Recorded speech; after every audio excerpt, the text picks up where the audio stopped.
Welcome back. In this video, I'm going to be showing you how to make this absolutely delicious red tomato chutney. It goes perfectly in a cheese or ham sandwich or with cheese and crackers. It's the best. I'm going to go through all the ingredients with you and show you how to make this product, so make sure you carry on watching this video. The first thing you want to do is cut in half your onion, and you want roughly 450 grams of onions, and that is the weight before you cut it. Cut the ends off and make sure that you peel off the first layer of skin. If you're doing this by hand and not a food processor, you want to cut it up into really finely pieces. So you can just chop your onion like this and cut it into finely pieces like so. If not, what you could do is quarter it and add it into the food processor to whiz it round. Carry on preparing your onions and making sure that you add them into the food processor once you have roughly chopped them. Next up, you want to prepare your apples. So you want to core them and peel them. You want to roughly chop them into chunks because again you're going to food processor them. If you don't have a food processor, then what you could do is you could grate the apple. Core and peel your apples until all of them have been used up. You want roughly 450 grams of the apple weight after you have peeled and cored them. Blitz the onion and apple until it's into fine pieces. Add all this mixture into a preserving pan and place to one side. On to preparing your tomatoes. All I've done is soak 900 grams of tomatoes in some boiling water whilst I was preparing the onion and the apple. So that's the reason it just is so easy to remove the skin. Otherwise you could be there for absolutely ages. You want to remove all of the skin from all of the tomatoes and then place onto a chopping board. As you do this, try and drain off as much liquid as you possibly can. Roughly chop all of the tomatoes into pieces.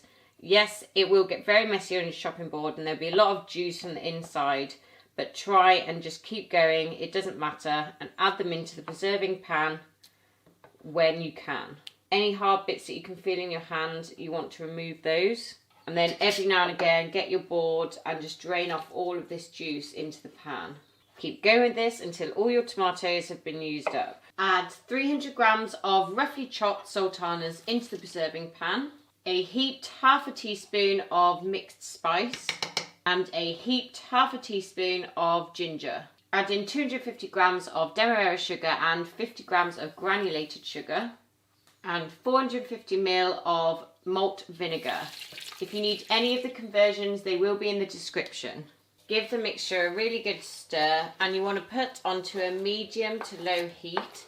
And what you want to do is you want to heat the mixture up and dissolve all of the sugar. That's when you want to bring it up to simmering point, and then you want to heat it up until it almost sets like jam. You want to make sure every now and again that you give it a little stir and make sure it's not sticking on the bottom. Once the chutney is done, you want to then spoon it into really clean jars. What I've done is I've put mine through the dishwasher. If you don't have one, make sure you clean them in really hot water.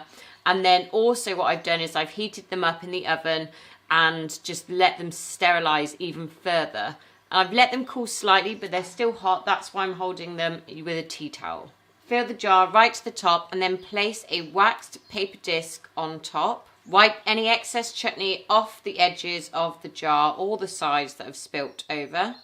I then get a wax disc, which are in usually all of the preserving jam pot cover sets, and I'm going to put that over for extra protection against bacteria and mould.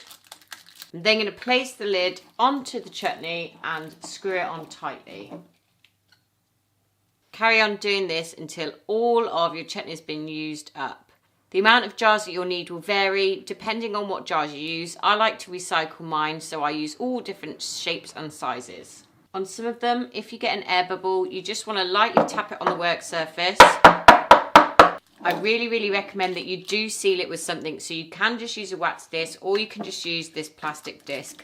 And there you have it, my absolutely delicious red tomato chutney. I really hope that you make this chutney. If you've got any questions or if you like this video, make sure you leave me a comment and I will see you in my next video.